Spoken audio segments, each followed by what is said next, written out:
Poch gi pak ne ojuka kuom yudo midila e kidieny mar jogo ma ogwedh mopogore kata manigi ng'ol. E kindego bende tim mar piny Kenya mar jotugo ma hikgi ok ohingo 20 ne mole pacho ka okinyi ma kawuono tok piem margi mar piny mangima rumo e piny ma Peru e boma mar Lima. Jong'wech mag piny Kenya ne orwaki kod sironyo tok loyo midila 7 moting'o gold 3, silver 3 kod bronze 1. Duol mochung' ne ng'wech e pacho ka ne orwako jotugo kendo yango sirogi ka iketogi machiegni motelo ne tuke mag Olympics ma Los Angeles.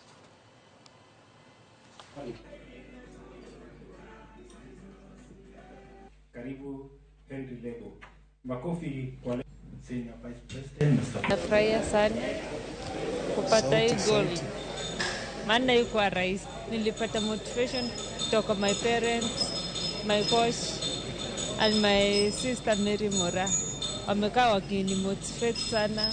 Wakiniambia Sara, you can do it. Ndio jari nilibush na niliona nilimanage kupata. Kwanza niko na furaha sana, ilikuwa ya World Athletics na nilijaribu kupigania nchi yangu. Kulingana tu na mazoezi yenye nimefanya kwa camp na pia support kutoka ya wazazi. Walikuwa wananiambia tu kwa sawa. So those of you who did well, congratulations. You have put us in a very high level. And that is the experience.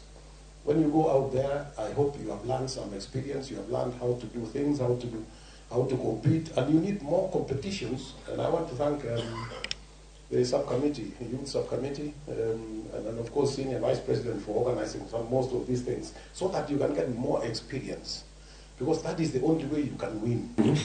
Asante.